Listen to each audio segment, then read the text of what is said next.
This is how the wealthy play the game of life. Not in survival mode, but in offense. The moment you can switch from survival mode to offense. When it comes to investing then, how do they know what to invest in and to not, because you can invest in something and lose all your money. Yes. So what approach do you give to people there? So I always say the first thing is, and I say this and I want people to understand this, invest in what you understand. So if you wear Nikes. Yeah, you should be looking at apparel brands, right? Nike, Lululemon, because you understand that, right? If you a workout person, then you should be looking at like Planet Fitness, things like that. Like if you are a tech person, if you use an Apple phone, you should 100% be on looking at Apple, right? If you're a car person, like, but one of the things I like now is fintech, financial technology. So everybody uses PayPal or Square, right? That is the way money is changing. The way we using money is completely different now. So I think everybody should be investing in fintech right now, 100%. But I look at it as, so every investor has what's called an investor identity. Like what you're willing to risk, your risk tolerance, what companies you're more familiar with. If you're a doctor, then you know more about medicine. So you should be in biotech or pharmaceuticals, healthcare. That should be your thing. If you are, again, a person who's in software, then cybersecurity, software, that's where you're going to be strong at. And that's where your strong points are. I remember Warren Buffett said for a long time, he didn't understand technology. So he didn't buy technology. He didn't buy Apple stock until like 2017. He's like, I don't understand it. I don't even have a computer. I don't use it. Yeah. I don't even use it, right? So I learned that from him. He says, I put things in a too hard box. If it's too hard for me to understand, I don't do it. And what I love about investing is, it's not an IQ sport. It's not about who has the biggest IQ at all, because it's more so about how do I stay in my circle of competence and what I understand, because that's what gives me the advantage. Whatever I like for me, it's banks. Like I love banks, JP Morgan, Goldman Sachs, love it. Fintech, love it. Still dealing with, like I love money. I'm a hustler. You know what I'm saying? I mean, I love that.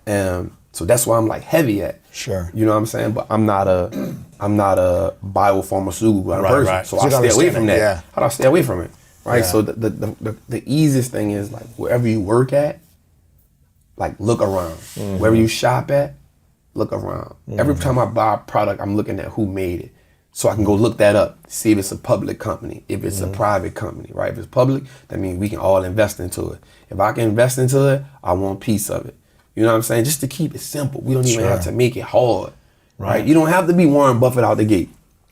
Right? You don't have to be that. Like Warren Buffett didn't become Warren Buffett until 20 years, 30 years in. Right. You know what I'm saying? So you gotta figure out who you are as a person, who you are as an investor, that take you to that next level. Do you have a strategy where every month you're automatically putting money away into investments, or when you get a chunk of money, then you're putting a certain percent into it?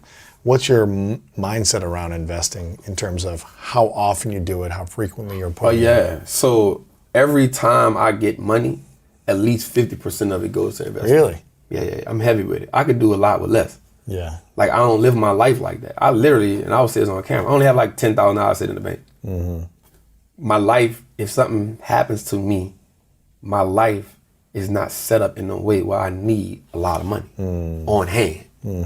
You could always sell stock and get money. You know, so for me, I do three things every time I get some money. I invest for my daughter first, and then I invest for myself.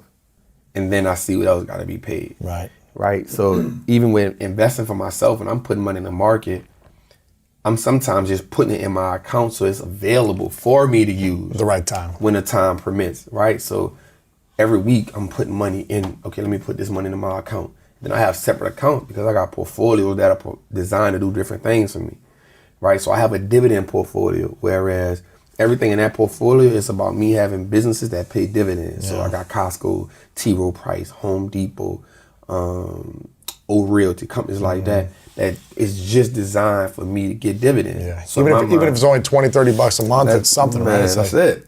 And so I look at it as, okay, this will be passive income 39. I won't need this until I'm 59, 60, right? It keeps reinvesting in itself. So I reinvest them. Yeah. And so now they buying me more shares of themselves. All right, cool. And then one portfolio I use for growth stock. So all right, this is where my Apple's at, and my fintech companies, my PayPal's and Affirms and things like that. Because now I'm gonna get a lot of growth. That's why I'm taking more risk right here. Right. And then there's an option portfolio I have where I trade at. So now I got 3 portfolios set up to do 3 different things when they have 3 different agendas. And I got a Roth IRA. Yeah. You know what I'm saying? That's tax, for tax advantages. So that's financial literacy. And right? life insurance. Whole life insurance. Yeah, got whole life insurance, right? So just understanding how the wealthy play the game. I just bought 40 acres of land, right? I said, I'm going to create agriculture. Why? Because agriculture gets more breaks than anybody. You know what I'm saying? About 40 acres of land, free and clear. It's mine. I'm going to turn it into a farm, right? Grow organic food, organic vegetables. I got water well on it. Wow. Right? That's cool. All right, cool. Let's do that. Tax advantages for this. Anything comes off that land, I get breaks on that. So it's me sitting back saying, this is how the wealthy play the game of life. Not in survival mode, but in offense. The moment you can switch from survival mode to offense, the game changes. The more aggressive team in the game, the more aggressive boxer in the game, the more aggressive, that's when the game is played. Again, class of people are used to life dictating them. I'm gonna take the punches how they come. Right. How you doing, man? I'm making it. Yeah. The responses be different. Man, what's up? How you feeling, man? Man, I'm making it, man. Well, you ask somebody, well, what's up, man? Just closed out on a deal. Yeah. Got a couple business meetings. I love attacking life. And it don't always have to be going the way you want. As long as you attacking it. Every day I get up saying, I got an opportunity to go attack. Right? I got an opportunity to change something. To make sure, turn my last name into an asset. Right? Turn my last name into an asset. That's cool. Own my 24 hours. That's the goal. The person who can own their 24 hours can create freedom. Right. That's the difference between financial freedom and then financial independence. What's the difference? So financial independence is saying, I now can make money for myself. I don't got to worry about my job. I don't got to worry about none of that. I can create the cash flow that comes into my house. Financial freedom says money is no longer even an issue. Big difference. Because even someone who can create money for themselves still doesn't have freedom all the time. Right.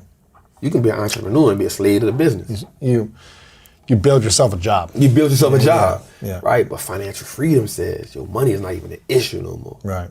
And that don't even have to be a lot. Right. Whatever you... That's why I feel like some people have this fantasy of entrepreneurship as this ideal lifestyle. Where I don't think people understand the weight of being an entrepreneur and how long it actually takes. I mean, you hear great stories of people that are like, I built this thing and then sold it for $1 billion. That usually took 10, 15, 20 years. Yeah. And so many punches in the face and the gut and ups and downs. But most businesses fail after a few years. And the ones that succeed, a lot of the entrepreneurs are just working really hard to pay themselves a salary and take more responsibility, weight, and pressure, taxes, insurance, all these things they got to pay until they learn to break through. Yeah. And so it's not the sexiest thing. No. It takes time and energy and a real persistence. I remember just before the show, I asked you, I said, outside of consistency, what was one of the things? And you was like, man, now, and I was like, this 9 years. Yeah. Most people quit year 1, year 2. Nope, this is too much for me. I can't deal with it. It's pressure, right? But there's this thing about getting up, and let me say that I don't think there's nothing wrong with anybody working a job. Because I don't think entrepreneurship is for everybody. I don't think it is, man. Right? But I do know that building wealth is for everybody. Absolutely. And you can take your money you're making from your job and invest it so it's working for you. It should be your biggest investment. And that's what you were doing. That's what I did. But I feel too that I think that everybody should at least once in their life go all in on something. Something that you just believe in. That's living to me. Because for me, I don't need motivation. Because when I look at my life, my motivation is saying I'll never go back to that again. Right. My motivation is saying that I have a daughter that I never want her to experience that life, right? So getting up every day knowing that I can change my family, knowing that we are now in a time where we've never had the opportunity like we have now. And if I don't take advantage of that opportunity, when it's time for me to go, I'm gonna feel real messed up about that. Right. You know what I'm saying? Absolutely. Because it's a difference between never getting the opportunity and getting the opportunity and never taking advantage of it. Absolutely, man. Absolutely. How has mental health played into your life with the journey of learning how to heal so much trauma, pain, memories, experiences, not only as a kid, not only as in prison, but 6-7 years ago when you were still doing a lot of things that were, against the law and out of integrity. And how do you learn to emotionally heal so much? I'm still healing. Yeah. I just told you I got to get your book, man. I know, man. I know. When you told me, I got to get that. I'm still healing. Mm-hmm. Man, it's crazy because I just had a moment last night. I was talking to my mother, and we got an okay relationship because she still got a lot of trauma and pain that she deal with.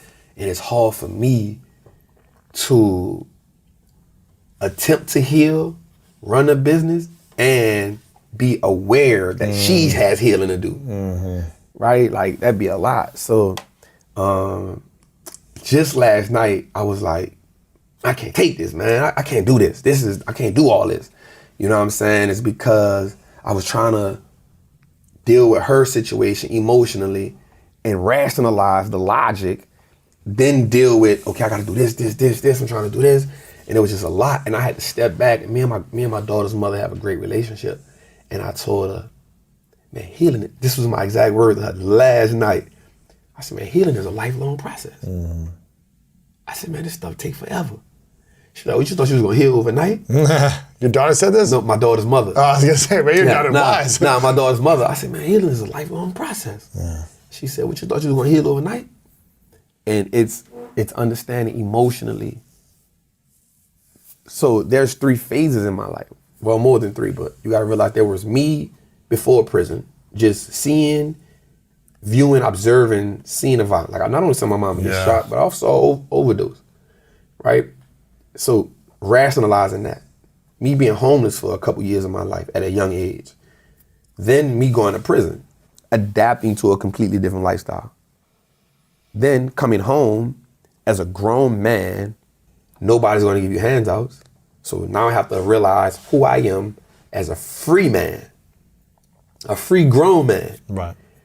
Then in that process of learning who I am, I'm fighting cases again.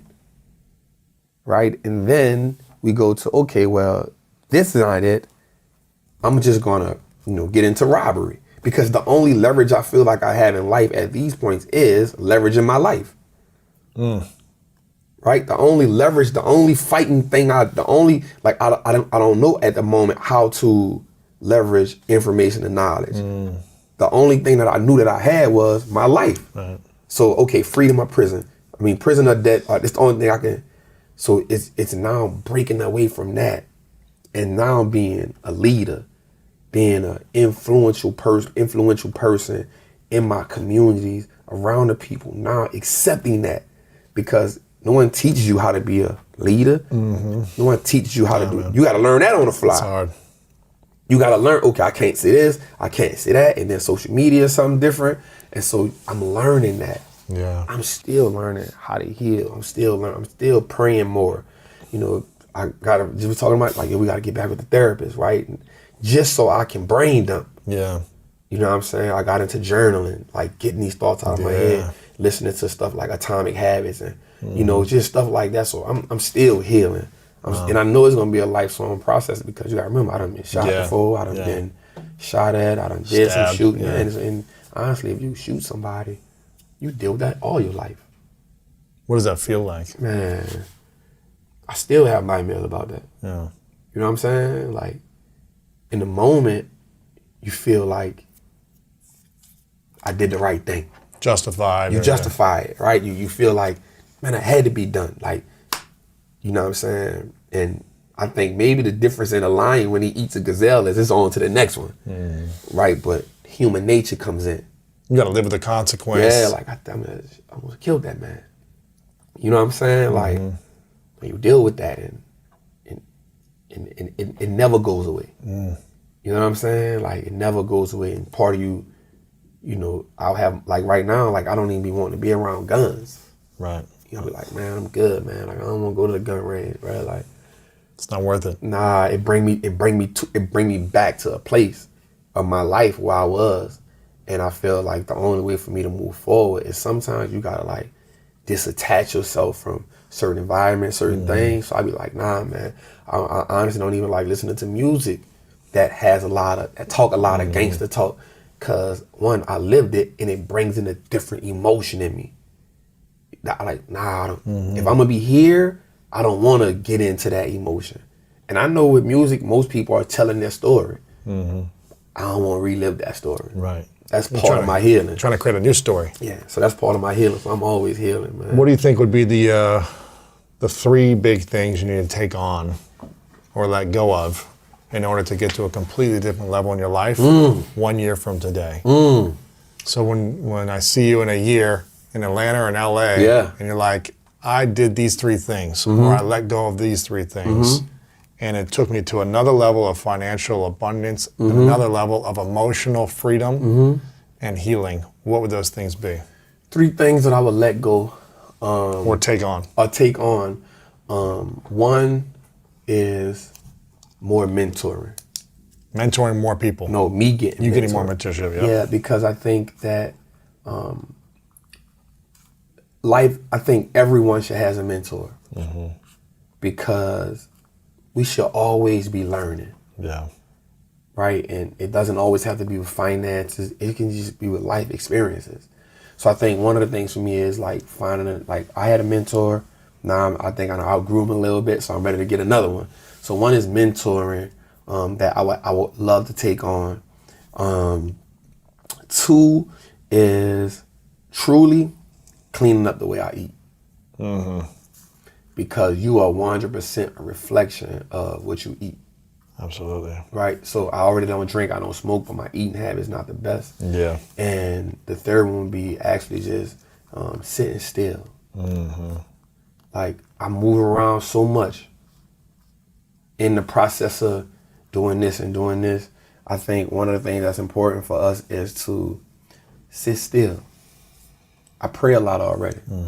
And I think when you sit still, you can get clarity and you can get instructions.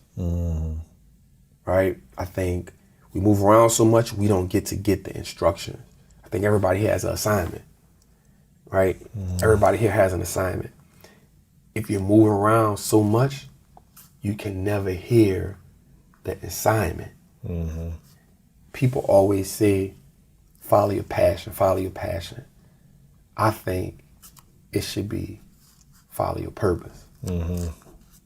Because the assignment is attached to your purpose.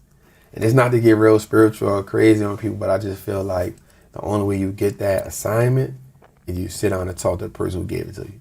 Right. Your creator. That's it. Yeah. You sit down and talk to the person who gave it to you. And the only way you can do that, the only way they can talk to you, whoever it is when you're sitting still. So for me, it would be getting like more mentors. I want to have a mentor at all times because again, it reverts back to where I came from. It was OGs that taught you a lot of stuff and they only could teach you what they knew. So you became a reflection of that. And then if you didn't have an OG to tell you something, you freestyled it. Yeah. And the freestyling cost you a lot. A lot of mistakes, a lot of hard times, a lot of money. And some people who freestyled it cost them their life. So for me, I take on those same principles and said, okay, like not only am I a leader, not only am I influential, but my goal is to be a person who can change or be a vessel for change. And because it's all new to me, I need somebody who's already took on that journey. Yeah. I'm always talking about investing in coaches and mentors. I love that, man. And I have a coach in pretty much every area of my life. Yeah. And I think it's hard to think we can do something on our own if we've never done it before. If you've never done it before. It's hard to think that we can do it consistently when things get challenging and hard without some type of emotional support from a friend, an accountability buddy, a coach, a mentor, whatever it is, whatever you want to call it. I'm a big fan of investing in it so you're accountable to that time with that mentor, or finding some skin in the game with a coach or mentor. And if you don't have the money right away, then you could find mentors without investing that, but finding other ways to add value.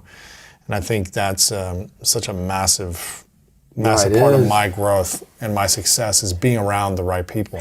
Yeah, like it changes. Like I understood at first. So I'm an only child. So a lot of me is always, man, I got this. I can do this. I don't need nobody to teach me that. I can do this. It'd be hard. But as you start to put that ego to the side and say, nah, like I can learn something from that person.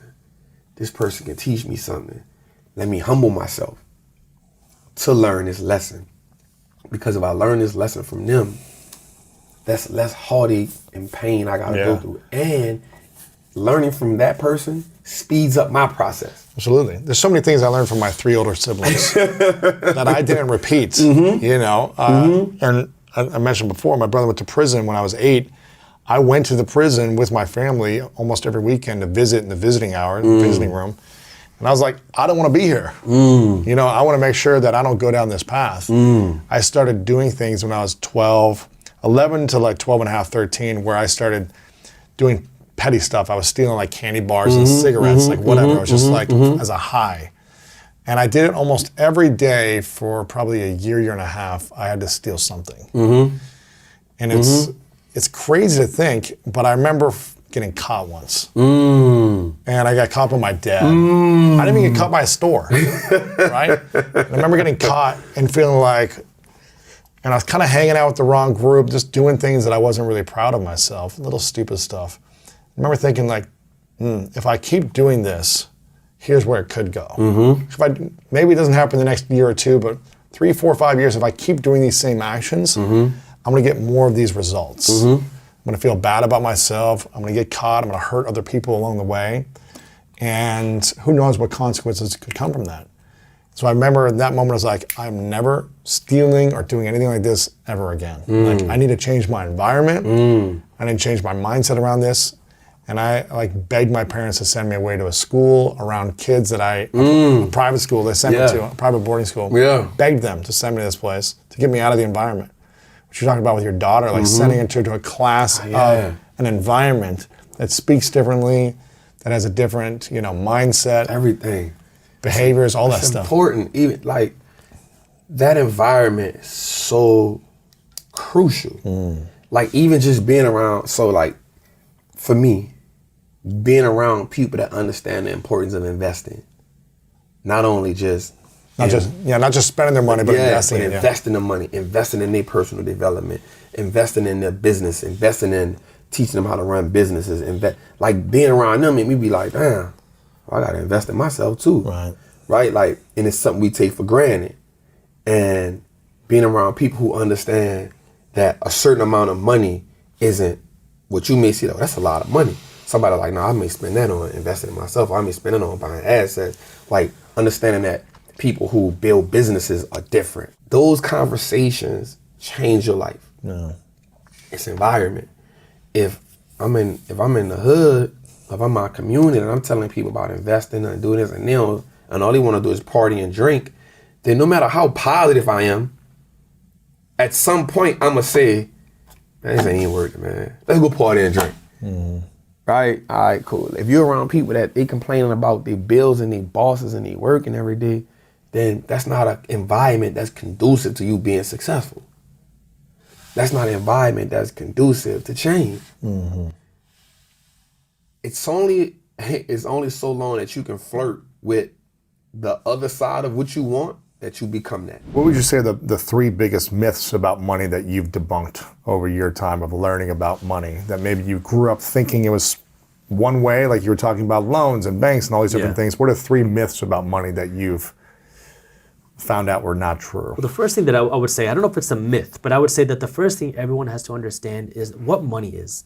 And I don't mean in terms of in terms of wealth, but like money is just paper. It doesn't make you a good person. It doesn't make you a bad person. It's paper. And we talk about all these insecurities people have with money. I grew up being told, don't talk about money, don't worry about money, don't stress about money. Yet here I am seeing my parents work their butt off every single day. So Trying to make money. And it doesn't make sense. How am I supposed to not worry about money? And you want me to become a doctor because you read those, if you go to those career fairs, they show you the different careers, right? And doctor is always number one, the highest income. So why am I doing this if it's because of the income instead of because I love it or do something that I love? Why not? Or because I want to help people. Yeah. You want to save lives. Exactly. Yeah. And what's crazy is if you understand money, you become financially educated, you're willing to talk about it. Well, now you can be financially stable doing whatever you want. And you can follow something you love and still be financially okay because we assume that you have to have this in order to make money. You have to have this job in order to make good money. You have to have this career if you want to be financially stable. But that's a complete lie. Yeah. But that goes down to us being willing to talk about money. And I talked about this in our last interview. But money is one part of our lives. And the reason why people are scared to talk about it is because we're insecure about it. And that's because we don't understand how money plays a part in our lives. It's one aspect. I say that there's four.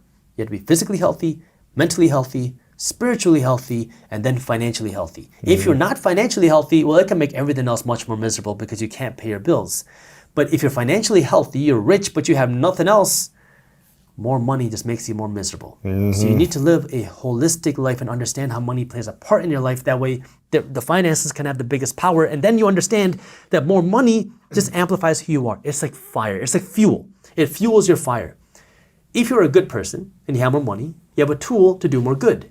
If you're a bad person and you have more money, you have a tool to do more bad. Yeah. Just why we need more good people with money. Exactly. How do we do that? Well, yeah, get educated. A lot of people just say that money exposes who you really are. Exactly. It amplifies who you are. Right. So people can see, whether you're that good person or a bad person or whatever it might be in between. But first off, understanding what money is what you had to learn. It's kind of like this thing. What else around understanding it would you say? So maybe you thought it was one thing, but then you realized it was something else. Exactly. So now that's money. The second thing is, how do you use money and value money? Because I'm going to say this in the nicest way possible, but traditionally Indian people can be very cheap. Okay? And I grew up seeing this. And what does that mean? It means that the traditional Indian house is a save-heavy culture. And I can say that because I've seen this, and I grew up in that, where you make $1 to spend 20 cents. Mm-hmm. And the traditional American culture is you make $1 to spend $2, right? And so it's a save-heavy culture. So you're spending as little money as possible to save it. Now, obviously we talked about inflation, so I'm not going to mention what that means with savings. But what I'm talking about here is you can use your money as a tool. And this is what wealthy people do, because now what do they do with their money? You use your money to buy your time back. Because what so many of us do is we're exchanging our hours for dollars. You go to work every single day and you get paid, but what are wealthy people doing? They're not working just to use their money as a way to buy hours. They're using the money to buy their time back. Yes. Because now you can build things and build processes and invest your money, because now you can use your money as a tool instead of as a fool. Yeah. That's what I like to say. But this is where it's how do you now use your money to make your life better? Mm-hmm. Yeah. And you don't want to be now just buying a whole bunch of Gucci and Louis Vuitton. It's now actually improving your life. And not to make your life look better, but to actually improve it from the inside out. Yeah. So the simplest example would be you start a YouTube channel. We talked about buying a camera. Well, one thing that you could do is you can hire a video editor.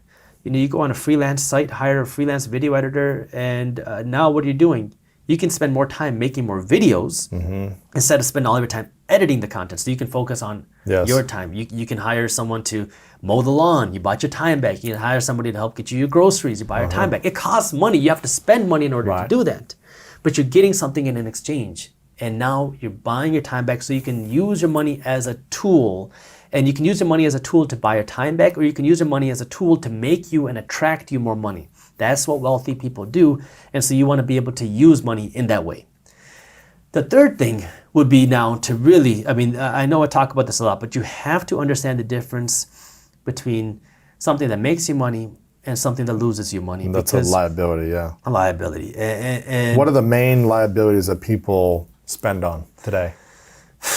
The way you look, man. We have this Instagram flex culture, yes. right? And it is very toxic if you do not know how to use it. And unless you're investing your money wisely and you've got excess money and you're like, okay, I want to buy some stuff to flex, cool. But there's if nothing you're not wrong. investing your money, Yeah.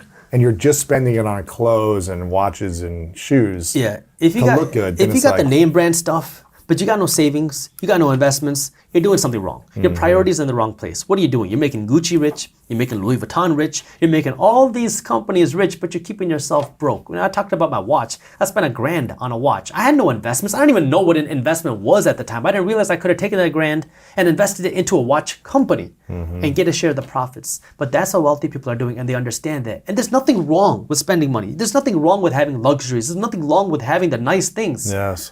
But it's a matter of when can you actually afford it. You have to know when the right time is for you to have it, because you want to first make yourself rich, and then, hey, blow. If you can afford it, do whatever you want. Grant Cardone was always talking about how he doesn't spend money on the cash he makes to buy watches or things. He only spends money on the watches and clothes and things on the passive income. That's great. From his investments. You take the earned income, you're working every single day. You take this income and you use as much of that as possible to invest into assets. The assets pay you, live off of the assets, because now those assets don't need you to go to work every single day to get paid. So if you break your leg and you can't get paid, you're not getting that earned income, but that the passive income from your assets still coming in. And now if that's the money you're living off of, you are free. Your earned income is just buying you more assets. And so how do you start that, right? And so this is where you have to kind of build some sort of system for yourself. And the rule that I would always say is follow something like my rule of 5. If you can't buy 5 of them, you can't afford one of them. Yeah. So it's, you want to buy a $1,000 phone, you want to buy a $1,000 watch. Okay, fine. Can you buy 5 of them? And if you don't have the ability to buy 5 of them, if you can't afford to do that, then you can't afford one. If you can't buy 5, you can't afford one. And then you want to create a system, like a system that automates your finances, where now you have something going on with your money that is putting your money to work no matter what. And so one of the easiest things, you can create your own, is to follow something like a 75-15-10 plan, which means that for every dollar you earn from now on, 75 cents is the maximum you can spend, 15 cents is the minimum you're investing, and 10 cents is the minimum that you're saving. Now the savings is, you want to build somewhere between 3 and 12 months worth of savings if you want to have that protection. 3 months if you don't have a lot of liability, a lot of responsibilities, you don't have all that going on, and you have a high risk tolerance. 12 months if you want to play it safe. You figure out what's right for you. After you filled your savings, you fill up the savings. You don't want to put any more money into it, because now you're just being eaten away by inflation. Right? The savings is not there to make you wealthy. It's there just to protect you against an emergency. Then what you do is you take the money, put it into your investments. And now you just keep investing money. Now what happens is, as you grow your income, you don't change this ratio. So if you go from $40,000 a year to $400,000 a year, you keep the same ratio, and you're still investing first, and then you keep saving your money, and then you know how much you can spend, because now what you're doing, which is what wealthy people do, is you invest before you spend. The way that the finances look for the majority of people is you make money, you pay taxes, you spend your money, and then you wonder where your money went. Well, wealthy people do, right? Wealthy people are, you make money. Especially in California. Yeah, $7 gas and high taxes. But what wealthy people are doing is you make money, and then depending on how you make it, either you pay taxes first or after, ideally after, because there are ways to do that legally. But you make money, and then you want to invest as much as possible, and then you spend whatever's left. So wealthy people invest and spend what's left, while the majority of people spend and invest whatever's left. Here's one that I think a lot of people do, and I think it hurts them in a big way. How does someone not make their net worth attached to their self-worth? That's a good one. Meaning, how do they believe in themselves, have confidence, have love for themselves when they're not making that much? Maybe they're in a transition, maybe they lost their job, maybe they're just starting out. And how do they also, when they start making some cash, not tie their bank account number to their self-worth? So when you fail at something, you don't become a failure as a person. You failed at a task. And in order to become successful at something, you have to fail at a lot of tasks. And so the first thing you have to understand that about yourself is that just because something didn't work, just because you failed at something does not mean that you are a failure. Maybe you failed at a task. I failed at a ton of things. I'm sure you have to. You have to screw up a lot. And that's how you find the good. So now when it comes to net worth, if you want to be completely honest, your net worth is pretty useless. It's a worthless number. It means nothing. It means less than nothing, because what is net worth? It's a paper number. If I have $1 million net worth in the stock market today, tomorrow it could be worth 400,000. It doesn't. If you are valuing your life, and even worse, if you are spending based off of your net worth, you're living a very dangerous life. And some people do this because they say, "Oh, I'm worth $1 million, so I'm going to go out and live $1 million lifestyle." You don't have $1 million. You're just worth $1 million. You don't have income coming in. You're just worth this amount of money, and so you go and borrow a ton of money and you start living this $1 million lifestyle, and then things go down and now you're the first one to lose your shirt. So the thing that I want you to remember is, first, regarding the failure, you're not a failure. Just because you failed at a task does not mean you're a failure. It's actually a good thing you failed, because that means you're one step closer to finding that success.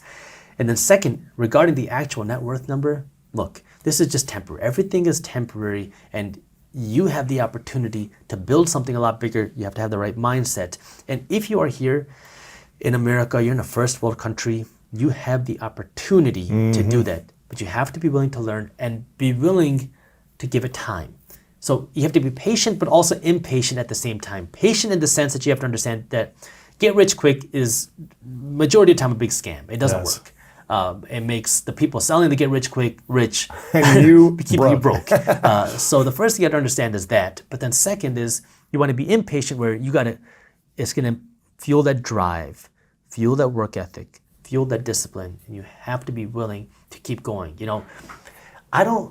If you would have told me 15 years ago or 10 years ago, hey man, you're going to be interviewing with Lewis on this show, I would never thought that's possible.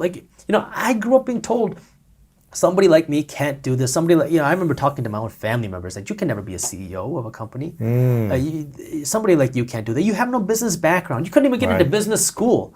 And it's funny, and nowadays I'm like, well, there's a lot more value to being the owner of a company than the CEO of a company, because the CEO is working for the owner. But anything is possible. And even if you just ignore the financial side, you can do anything you want. But you want to be a singer, you want to be an actor, you want to be an entrepreneur, you want to be a CEO, you want to be whatever you want to do. It is possible, but you have to believe it, and you have to be willing to put in that work. Hard work beats talent when talent doesn't work hard. That is the truest saying that you can make, because I worked in the event planning space. I still know a lot of people in this space. I know a lot of people that manage singers, big time singers, especially in the Indian space. And some of these people are incredibly talented with no drive, no work ethic. And where are they going with their careers? They had this spike and then going down. I know these other people that are average singers, but they're putting out songs day after day after day. I mean, if you heard them sing, it's like, it's whatever, but you can produce it well, you can make the hooks, you can write cool lyrics. Improving, and they keep putting out content, and they keep improving every week. And it's like, dang, you got millions and millions and millions of views. It's funny, man. I got a friend of mine I've had on the show, Andy Grammer, who was literally in Santa Monica busking for 4 years, 5 days a week, 4 years, playing songs for just tips on the streets. They hustle, right? But I think he said he wrote over 1,000 songs or something crazy like this in this 4-year period. He would sing the covers to try to get people to come around and be like, I like that song, let me give you $1. And then he would throw in one of his own original songs to try to get people like, oh, he got his own stuff. But he did this for 4 years before he actually got something that was on the radio and then touring and all these other things. 4 years on the streets, just amazing. Working really hard. Now he's got momentum, but he's got all these skills now developing over those years to write his own songs. And I don't think people realize what 4 years means. Because you hear 4 years, college is 4 years, high school is 4 years. But you got to remember, during those 4 years, that's a long time. You go from January, February, March, April, May, you do it again, every day. And again, and again, and again.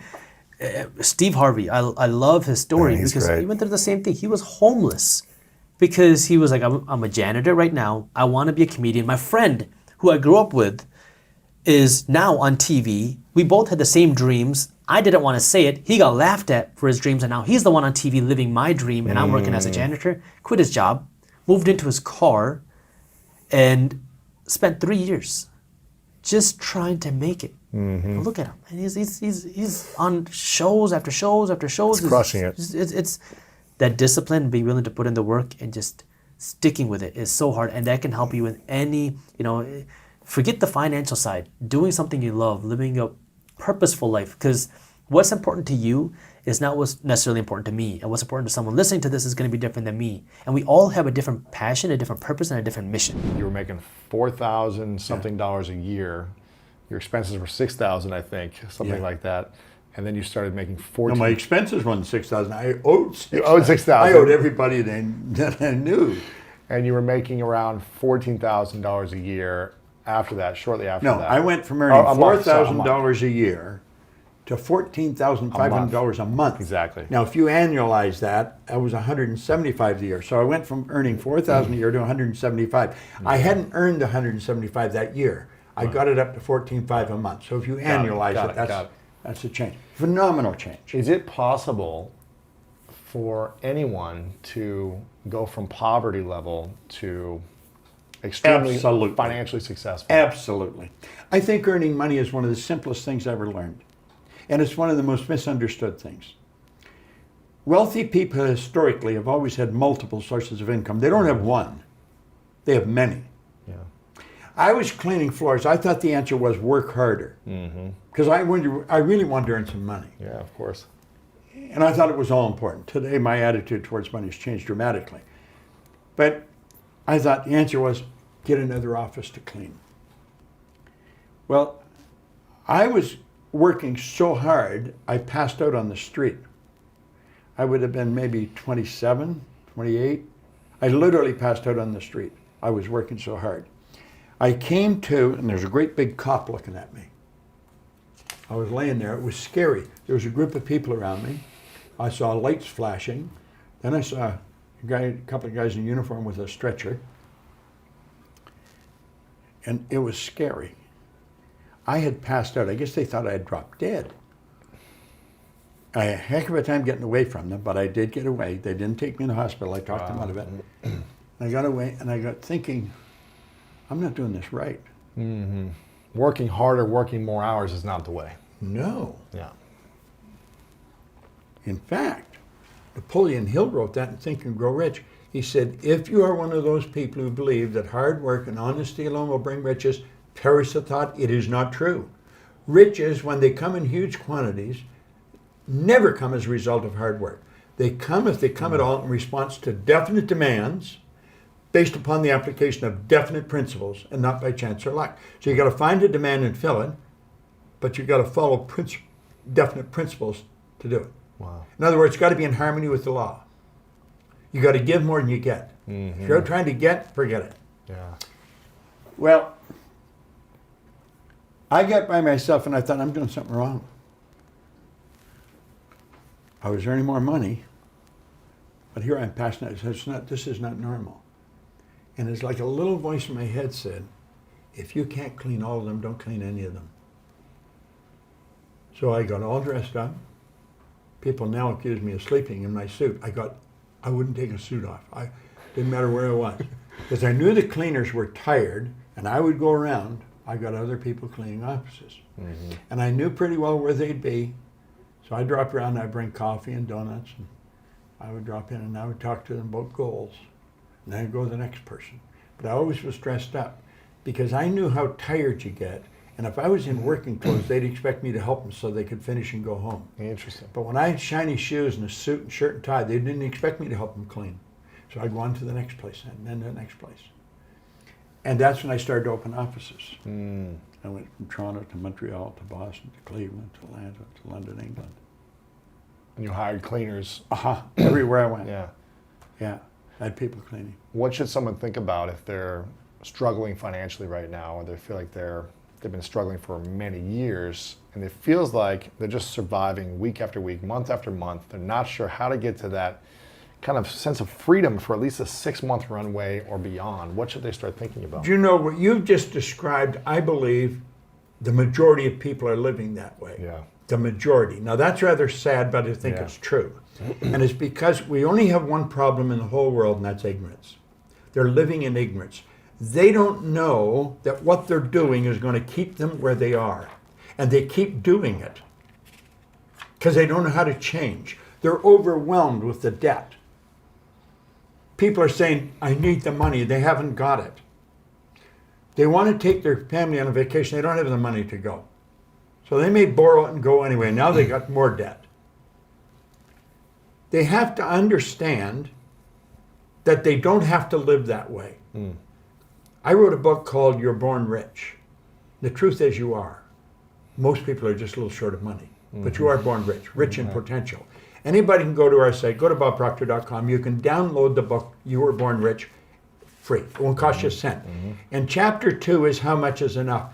It's described very well how to get out of debt. You got to create a debt repayment program where it's all done automatically.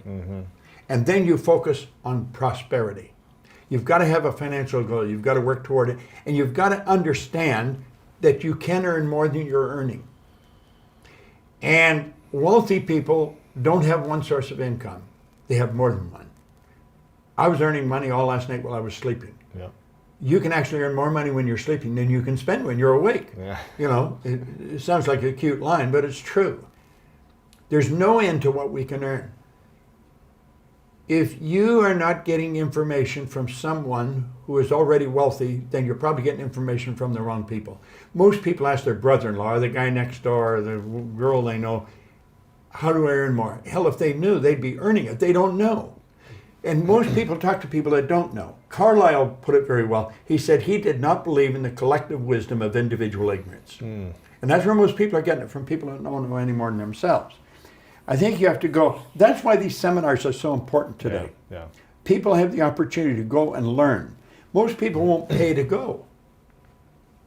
I tell people, listen, you invest in this, it'll probably be, borrow the money to do it. It's probably the last time you'll ever have to borrow money. Yeah. Our seminars are not raw. It's not nothing. Our seminars teach people about themselves. It's like when Bill Gove said, if I want to be free, I got to be me. I'm thinking, I better know who me is. I didn't know who me was. I was doing a lot of things. I was doing them right, and I was earning money, but I didn't know who I was. I started to study me. And the more I know me, the better I know you. You only have to study yourself. You'll know what everybody, because we're all the same. Yeah. It's our behavior that's different, our results that are different. I heard a friend of mine, Dean Graziosi, I don't know if he coined this or someone else said it, and he said it from someone else, but he said, those that pay attention. And when you invest in yourself, you're paying attention to I never heard that before, but that is the truth. Those that pay attention. But if you don't pay for it, you're not going to pay as much attention. If you pay more, you'll pay more attention to learn. I had an aunt and uncle who were as poor as church mice. I mean, they just didn't have anything. And they had a whole house full of kids. And I used to drop by their house periodically. I was doing very well, and I was teaching seminar. And I remember it was around Christmas time, and he was rushing around trying to get credit cards from some big stores so they could buy presents for the kids. Yeah. And I said, you know something? He said, never mind, next year will be different. I said, you know something? Next year is going to be exactly the same as it is this year, because you never change you. Wow. I said, you should get into the seminars and learn something. I know something you don't know. Well, they came to the seminar. He got paid every 2 weeks. So that meant 3 times a year, I think, he'd get paid 3 times, maybe 4 times a year. He'd get paid 3 times in a month. That one pay was extra because they were budgeted for 2 pays. I made them pay to come to it. Wow. Something said I made them pay. And I think they thought I should have comped them into it. But you know, Mark thanked me, my aunt, I don't know how many times that I charged them. She said, we wouldn't have kept coming. I didn't even know what you were talking about. I was running seminars, it was 7 evenings from 7 to 10. It was running over a series of nights years ago. And she said, I wouldn't have kept coming. But she said, because we paid, I came. Of course. He's right. If they pay attention. That is so true. And if they don't, you're not going to be, you don't going to care. When you hear something you don't like, this is not for me. Let me get out of here. I got something better to do. Yeah. Especially in LA, I want to go to the beach. This is too hard work. Yeah. It's confronting my ego. I don't need this. I'm firmly convinced if a person doesn't understand a paradigm is nothing but a multitude of habits. They're programmed into your subconscious mind to control your behavior. It's got nothing to do with how smart you are. It's got nothing to do with what your formal education is. It's got nothing to do from which side of the tracks you come from. It has to do with your paradigm. The paradigm is a program in your subconscious mind. It's both genetic and environmental that's controlling your behavior. Everyone that can hear my voice knows how to do better than they're doing. And they may wonder, why don't I do it? It's because you're programmed to do what you're doing. Yeah. And until you change the program, nothing's going to change. Paradigm has to be changed. I love that. What would you say are if you could share 3 key habits for people that if they want to continue to grow every day, be more prosperous, be more abundant, happier, joyful, healthier in their life, what are 3 key things, habits every day, not talking about morning routine, but just overall habits every single day? What should people be focusing on consistently? They should study every day. Study. They should have a mentor, someone that has already accomplished what they dream about. They might not even know the person, but they could get introduced to them and ask them, what are half a dozen things I should do every day? Yeah. Ask them. They know. Most people are getting advice from people that don't know any more than themselves. Yeah. And the third one, you've definitely got to have a goal, and when you write it, you've already got it intellectually. So you operate intellectually, emotionally, and physically. Well, your intellectual mind, the second you decide on it, you've got it. It tells you in the Bible, before you speak, I'll hear you. It's because the thought always precedes the word. The second you get emotionally involved, you've got it emotionally. Yep. So you've got it intellectually, you've got it emotionally. It's only a period of time till you got it physically. Be, do, have, yeah. That's right. But the have comes in a period of time. So it's not overnight? Every seed has a gestation or an incubation period. Yeah. When a woman gets pregnant with a child, it takes 280 days. Yeah. The husband doesn't come home a month later and say, come on, where is it? Right. He waits, as James Allen said, as one who understands. He understands there's a gestation period. Where I come from, if you plant a seed for a carrot, it takes approximately 70 days for it to manifest. All physical seeds have a gestation or an incubation period. We know that now, but we didn't always know that. We weren't always aware. No one knows what the gestation period is for a spiritual seed, and an idea is a spiritual seed. But we do know that it operates by the same laws. And the laws of the universe are precise. They can be studied. Yeah. They can be understood. We operate by law. Our life is governed by laws. Like we know it's going to get dark tonight. We don't wonder if it is. Yeah. You know when the tide goes out, it's coming back. Winter never follows winter. We know these things. That's all expression of law.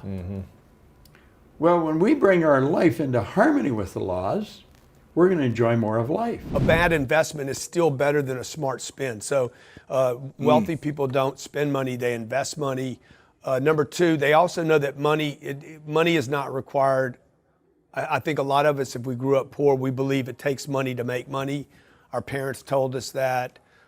Maybe a grandparent or the neighbor or somebody said that to us because that was how they justified not having their breakthrough and getting trapped. They're like, the reason I didn't get out. And we know everybody's got an excuse in their lifetime. Everybody uses them at some point in their lifetime to trap themselves. This idea that it takes money to make money is not true. It's a myth. It's the number one reason why I did the show, the Discovery Show, to debunk that on TV, that I didn't need any money at all. They offered me $100. I'm like, just keep it, dude. Like, no, we got to give it to you. It's part of the show. And I'm like, I don't need the 100. They're like, no, but you got to take the 100. It's part of the show. So the third thing I would say about wealthy people is different people have different ways they invest, but they tend to be more focused on the long-term appreciation of an asset rather than give me money this second. And I think they're not stuck in this get-rich-quick thing. It's a delayed gratification. Yeah, they're more like, yeah, I'd rather have wealth tomorrow than rich today. And they do have a distinction between the rich and the wealthy. The super wealthy are looking to create wealth beyond their own means and needs. Like, they're not thinking about their kids, their boat, their plane. I know people think that, but that's not actually true. They're actually thinking about, how do I create wealth for a lot of people? Amazon's got 1 million employees. Yeah. Now, most of them only earn minimum wage, but there's some people at the upper level of Amazon that are making fortunes. Yeah, and I'm curious, you wanted to debunk this myth of that it takes money to make money, which is something I heard a lot growing up, and a lot of people think, well, unless I can't make it because I can't invest it until I have it. So what were the lessons you learned, starting from essentially zero, having no money, no contacts, no relationships, no opportunities in a town that you went to for this show? What did you realize were the keys to actually making money, even if you didn't have any? Well, as you see the show, you see that I actually never make any money, right? So the two girls, they actually they follow 3 of us, and the 2 girls went out and got a job in the first week. And I'm not saying that's right or wrong, or my way's more better or worse, but they are strategies, okay? They're different strategies. I was not there to get a job or to earn money. I was there looking for one thing: opportunity. I never spent time looking for money, ever, the entire 90 days, okay? I'm not looking for money. I was actually looking for contracts through the contacts. I wasn't looking for money because I knew the evaluation of the company in the last segment. An evaluator will come in and determine what my company's worth, my new company, right, that I created. And at that point, I just need to validate to him, dude, my company's worth this based on that. The entire 90 days, I never touched the first 100 they gave me.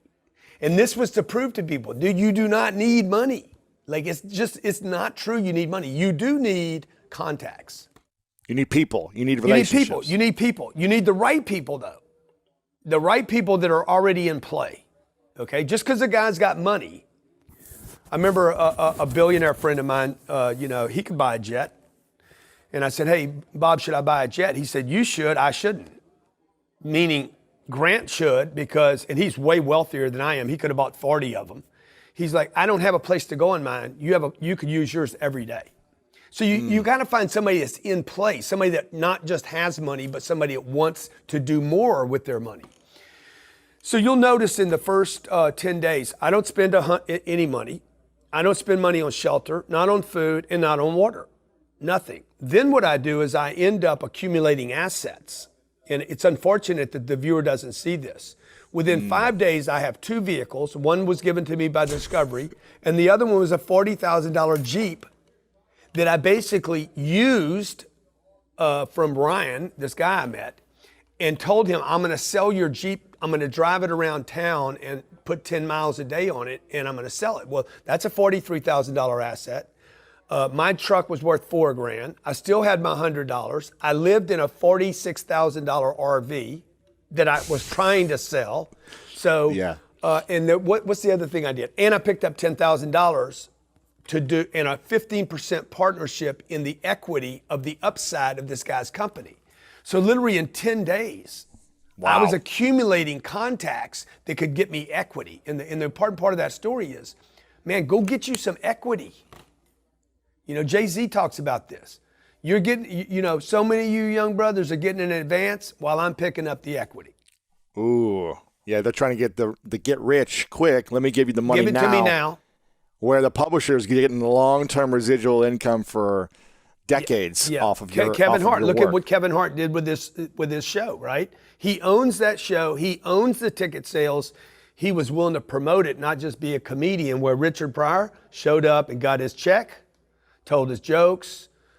Kevin Hart says, yeah, I'm going to show up. I'm going to tell my jokes, but I'm going to own the entire platform, the equity. So how do you get someone to give you $10,000 when you have nothing to give them in return? Or what is it that you're selling them, a greater promise in return? So what I did was I pitched this guy. I said, look, he's a business owner. He wants traffic in his company. Every business owner wants traffic. Every entrepreneur wants traffic to their website.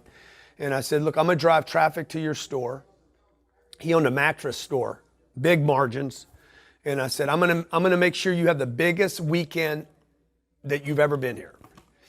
And I said, if you give me $6,000, I'll take the $6,000 to the store. In fact, you don't give me the money, just call it in and approve it. I didn't want to touch his money. I never asked anybody for any money. And I said, I'm going to go run a promotion for you. I'm going to put together the banners, the logos. I'm going to stand out in the street. I'm going to drive the traffic to your place. What do you want, Lewis? What do you want, Lewis? I did that more than once, by the way. What do you want, Lewis? And You did? Because my name was Lewis, right? Yeah. And I said, dude, I don't want anything. He tried to give me money to do this. I don't want your money. I just want the opportunity. I want to prove myself. Because what I really wanted from him was I wanted him to front the bill at the print shop so that he could put me in play. Well, I went and ran the whole promotion that weekend. I said, if you send them, if you just authorize the spend, I'll conduct the promo. I'll run it and do it. We did $91,000 worth of mattress sales. We did $15,000 that weekend and then another $65,000 over the next 3 weeks. And he's like, dude, you're a star. Now he's like, hey, what do you want for what you did for me this weekend? That was the best weekend we've ever had. And I'm like, I don't want anything except to be your partner. So you wanted equity? I want to be your partner, dude. And I said, I want 15% of the upside of your company. I said, what's fair? He's like, 15%. Everything above what I'm doing now, I'll give you 15%. He's the one that made the offer. I said, that's awesome. Wow. And then that's when I said, hey, can you give me an advance of 10,000 on the 15%? People think that I asked for 10 grand. I actually didn't get 10,000. I got an advance on a partnership, which is even better. Wow, that's fascinating. So you never asked for money. You said, give me equity with everything. Give me equity. And then once I got the equity agreement on the upside, most people are willing to give you this. Because it's more than they've already made. They're already making a certain amount. They've never crossed past that probably in years. So they're like, okay, if you can help me 10x it, I'll give you 15%. I don't want a piece of what you're already doing. That's not fair. That's an unfair deal. I mean, people are like, I need to ask for more. Yeah, but you don't want to ask and look stupid. Like you can't ask somebody to give you something of a company they already have. Also, it's interesting because they didn't show this, and I look forward to kind of breaking this thing down. I'm going to create a whole platform where I go in and break the show up and show people what they didn't see. When I left Vegas to fly to Pueblo, the production company said, hey, what's your first move? First move, I'm going to the bank to drop off the 100. Second thing, I'm going to the gym to meet people. Third thing is I'm going to find a business for sale, and I'm going to see if the guy that owns the company can give me a place to sleep. Those 3 things happened exactly the way I predicted before I got to Pueblo, before I even knew I was going to Pueblo. I mean, it happened just every one of them. And then Discovery came to me at 4 days and said, bro, you got to slow down. I said, what do you mean? We don't have a TV show if you keep winning. Right. If you make it happen in 2 weeks, what are we going to do? I'm like, okay, come out here and watch me throw up.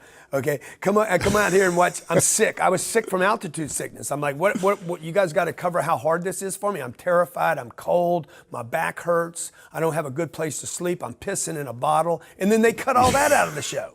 So the point of that story is quit going for some dead Benjamins and start getting you some equity. Okay, $100 bills are dead. They're from the past. Equity is the future.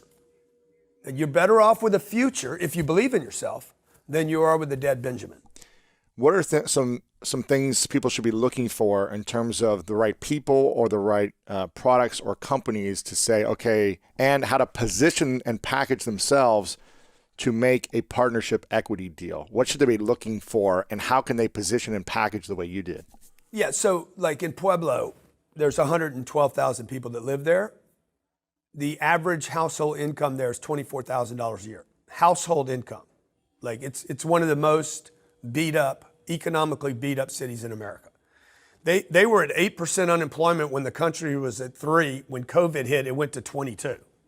Wow. Like just ridiculous, right? So now when I'm in a problem environment like that, you have to do the math. So I'm like, okay, there's 112,000 people there. I can't meet them all, and I don't want to meet them all. I only have 90 days.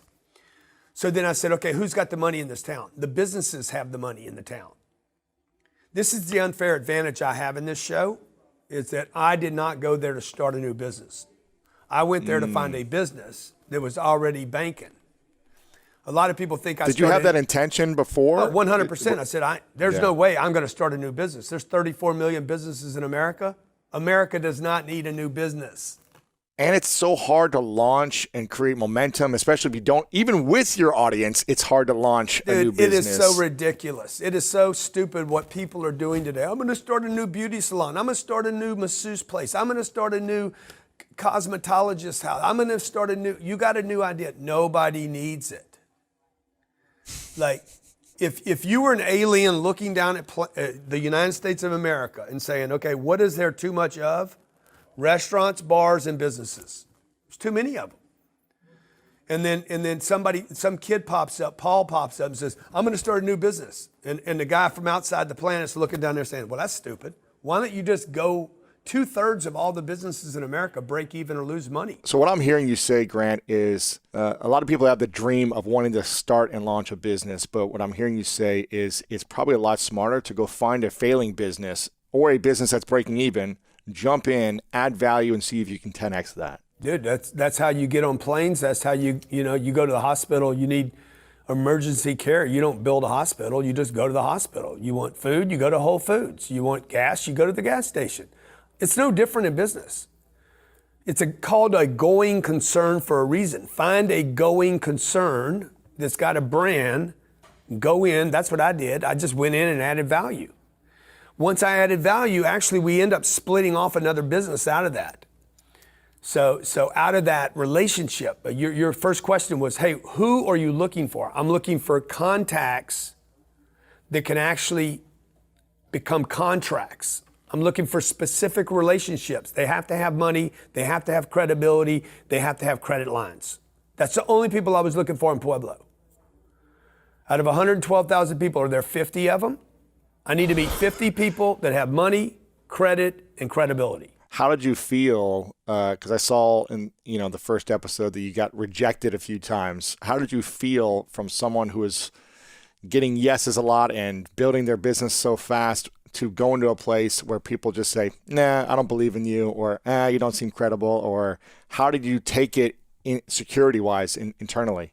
Well, pieces you don't hear is I was in this meeting and this guy starts flexing on me.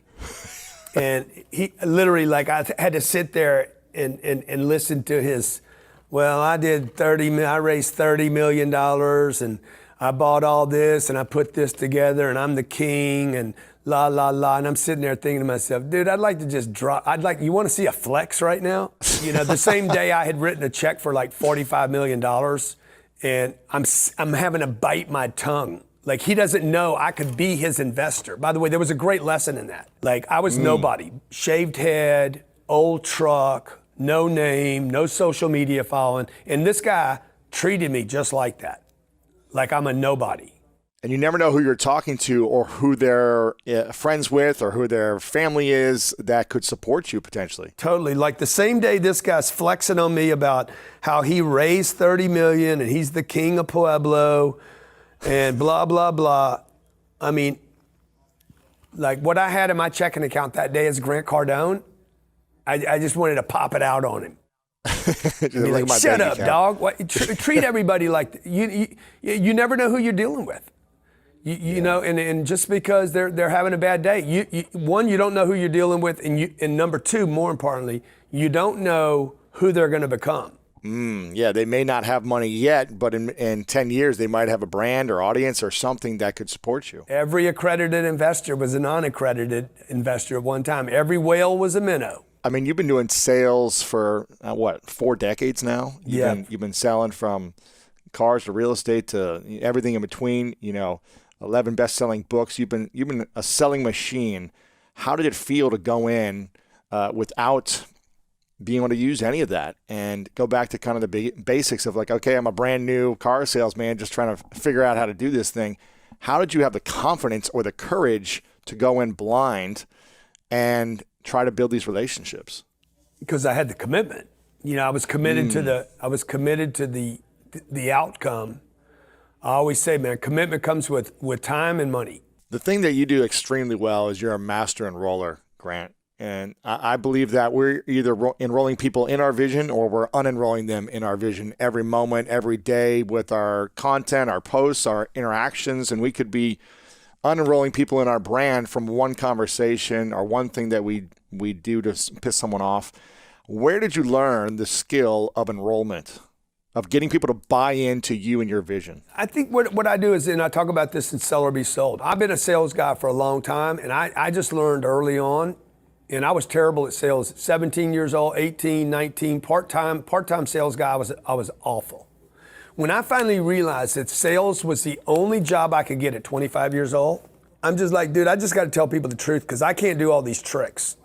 The NLP, right. And look, if it works for you, good, whatever, but the mirroring, the matching, they ask a question, you ask a question, the hot potato, I've heard all these strategies. And I'm like, dude, I just can't do it. I'm just going to be me. Hey guys, I'm moving from LA. I'm out of work. I'm looking for opportunity. I'm trying to move my family here. My name's Lewis Curtis. 2008 beat me up. I got to get my family out of LA. Real estate's impossible. I can't buy it there. It's priced out of the market. And I'm here in Pueblo because I think there's opportunity here. And that's all I'm looking for. No handouts, no help. I got an old truck with me. I got no money. I left my kids with. You got to have your story. So people enroll, but you also have to be talking to the right audience. I only spent time with people that were able, capable, qualified. I spent no time. I was in a meeting once in Pueblo. I walked into the meeting, assessed the situation, and bounced.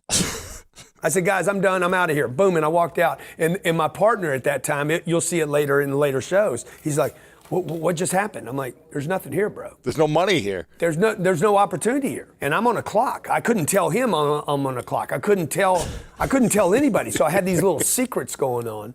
So, how do you enroll people? It's like, you got to get enrolled. My personal integrity and ethics is why I can sell so hard. And because I believe in my product, I believe in my investment vehicle, I believe in my company. I don't trick people, screw people. Like 35 years I've been in business, there's not one person in 35 years that says I owe them money. There's people that try to get stuff from me using lawyers and bullshit, but there's nobody that can say I ever financially damaged them in any way, not a penny. What are you telling to people right now who are saying, you know what, I didn't follow your advice. I didn't do what I should have done. I still live off of credit cards. I overbought, paid for my house, and I've got this expensive lifestyle and credit cards that I know I'm wrong. I made a mistake. I own it, and now I'm screwed.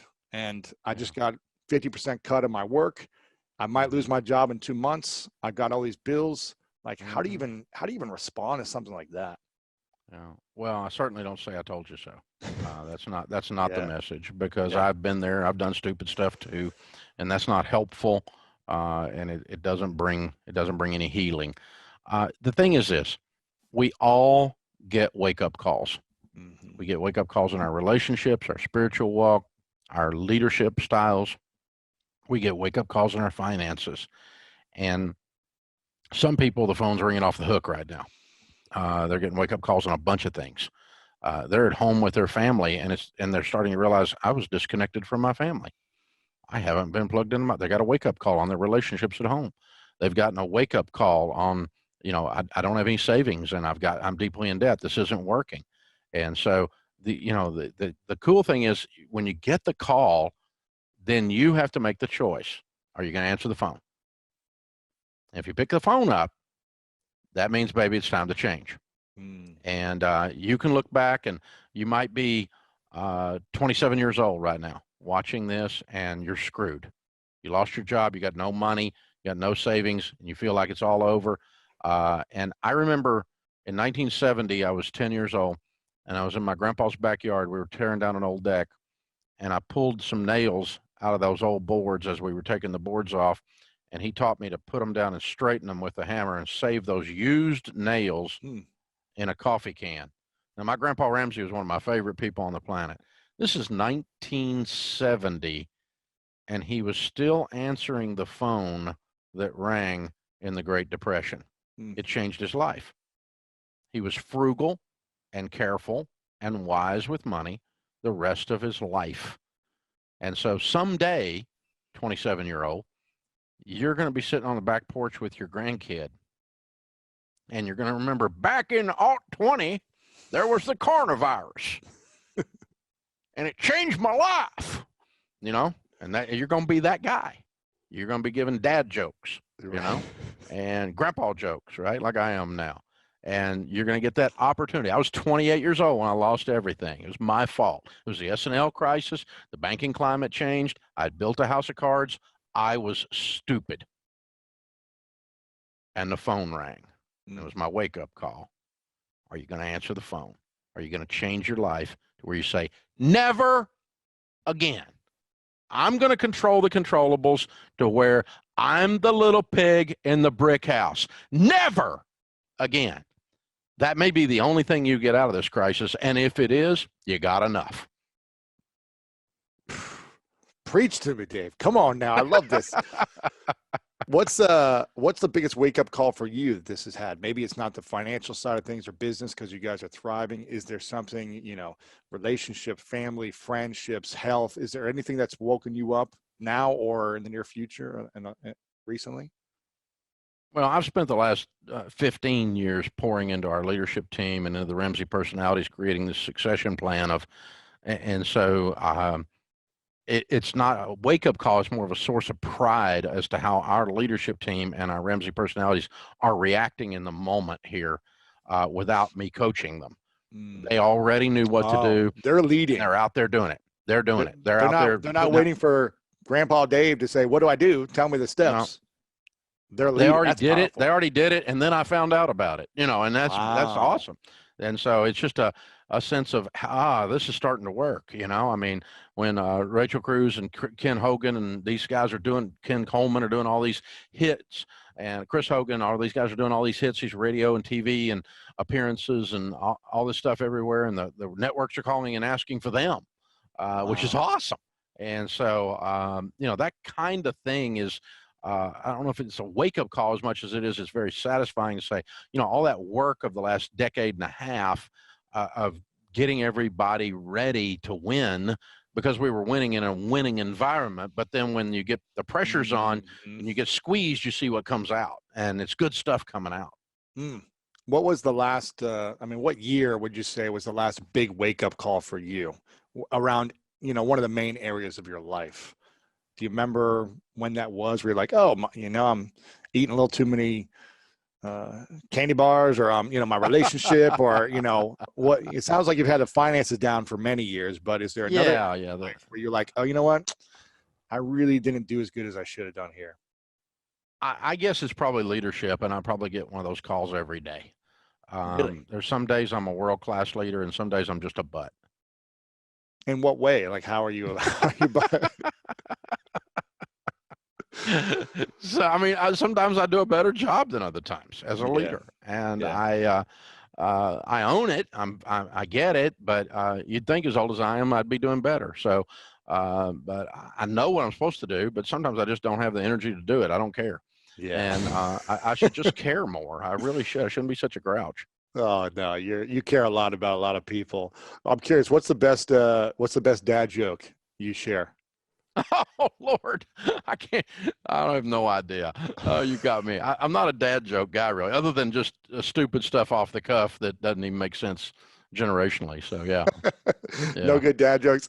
What is the most common thing that you're hearing with the people that are calling in for you right now? What's the thing that you hear over and over again that they need the most support with?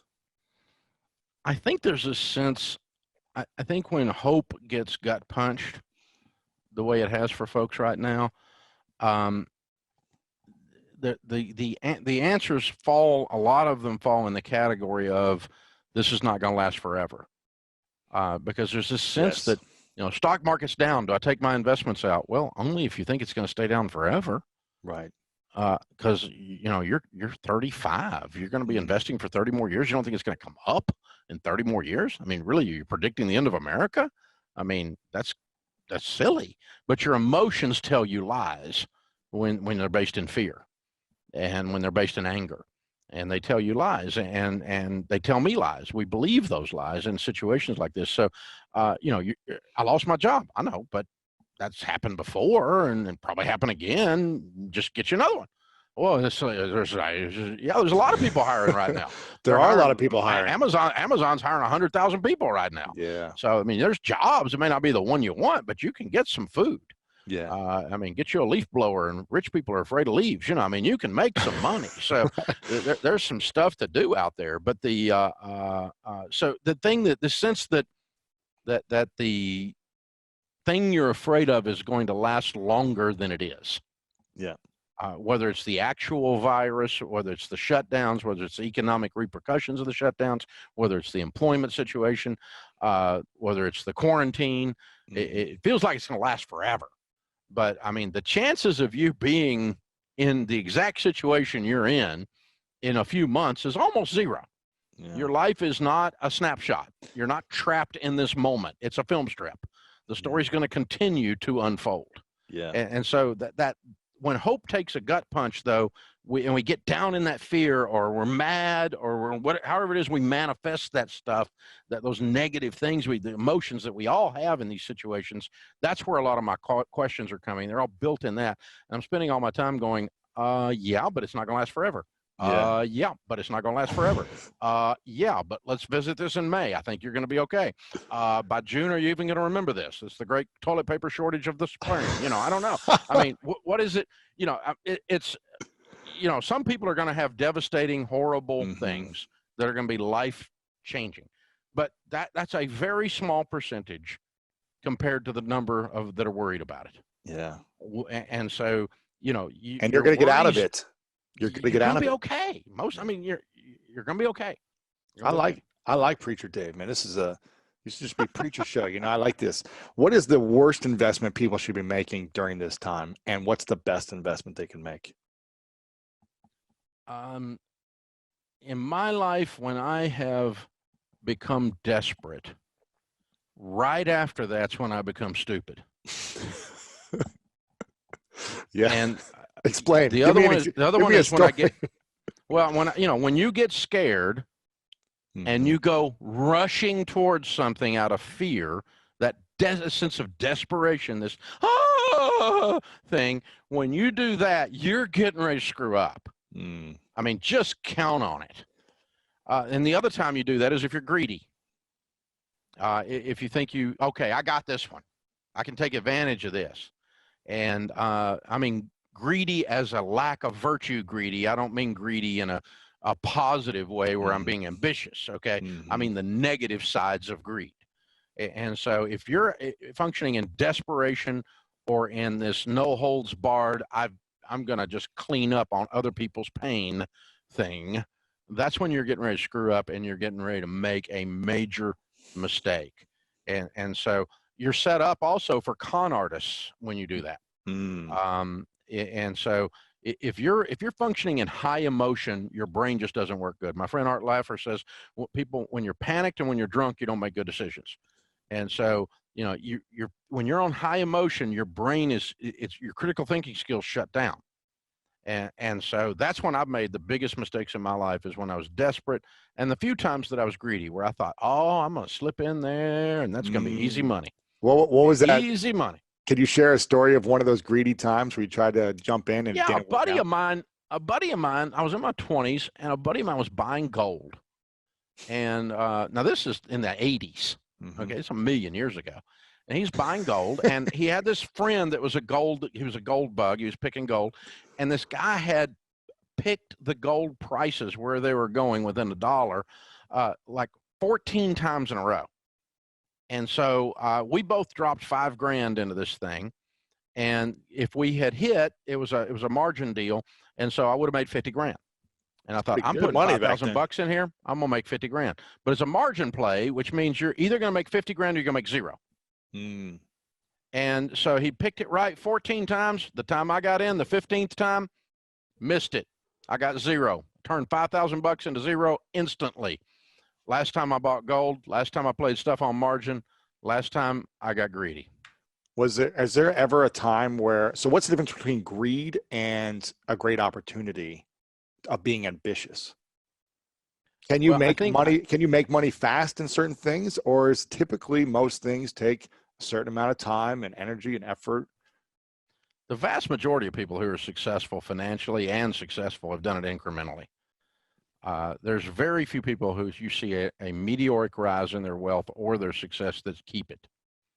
And I think because you build your character along the way to be able to hold on and be able to do it. I think that's my theory on it. I mean, I got rich quick. I started with nothing, and by the time I was 26, I had $4 million worth of real estate. I built a house of cards, and I had $1 million net worth. I made $250,000 in 1984.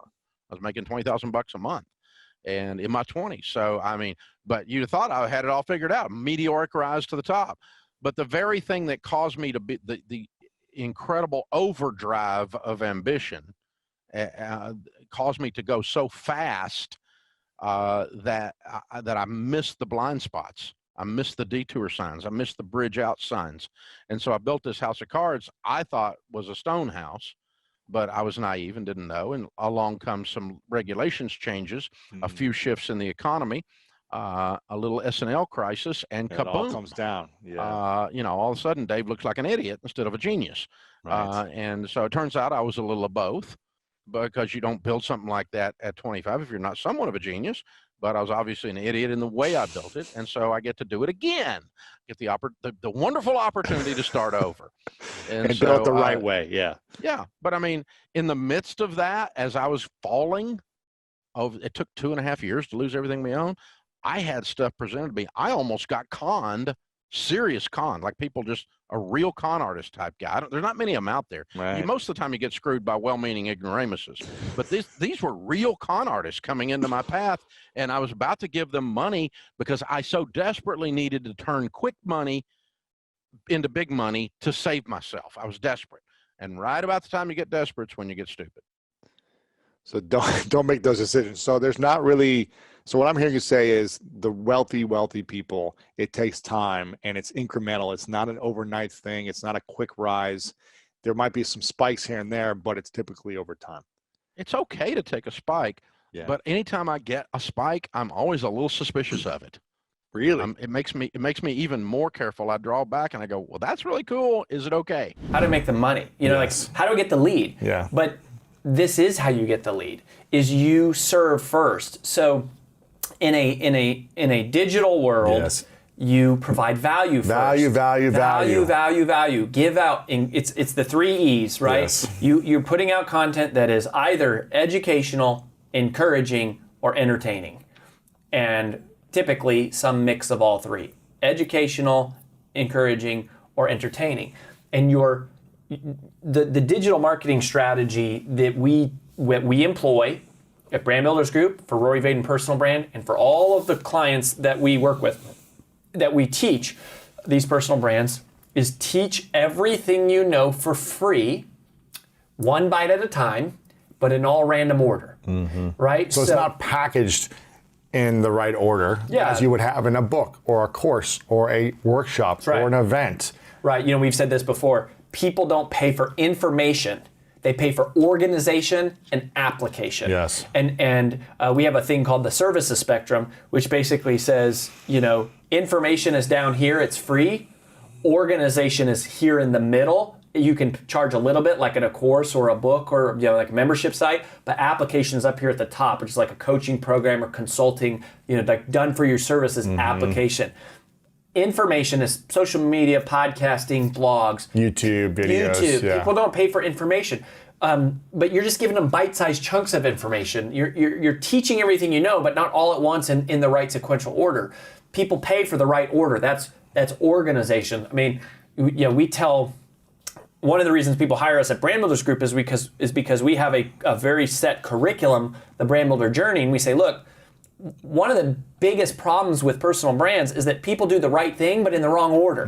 They're like launching Facebook ads the first month, and it's like, that's step 76. You're like, you skipped all of this. They don't have a funnel yet, so they're launching it to nothing. Yeah, you're driving it back to nothing. Yeah. You're spending all this time on social media driving back to nothing. So the first thing is find your uniqueness, figure out what you're good at, then extrapolate that into a product, create your service, your product offer. You may already have that.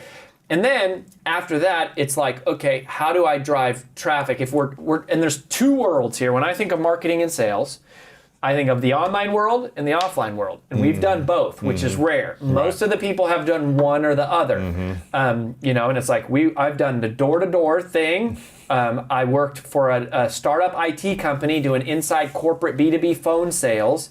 Then when we started our former company, we did phone sales like B2B for like small businesses, and we did free presentations and we sold.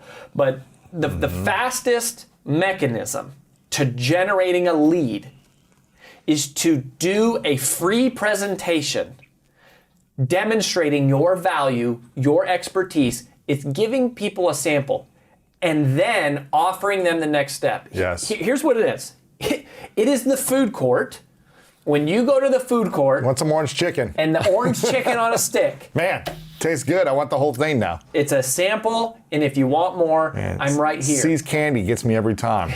Get you a free piece of candy, just go into the store, and you're like, ooh, I want the whole box. Yeah, I mean, and It's a free presentation. You could do this through many different mechanisms. It used to be free workshops in person. speaking. And by the way, like when At I say local events. this is what everybody does. Like this is what Jim Rohn did, and Tony Robbins, and Brian Tracy, and Tom Hopkins, and like everybody in the personal development industry. They used to go do. This is how we built our former This company. is what people in real estate industries do. They do it. They teach at a free seminar. Free seminar. A 90-minute live free training. Financial advisors do this. Yes. Come to my free dinner Yeah. presentation on 10 keys to retirement. Why? Because it works. Yes. Like you're giving value and you're leveraging the law of reciprocity, right?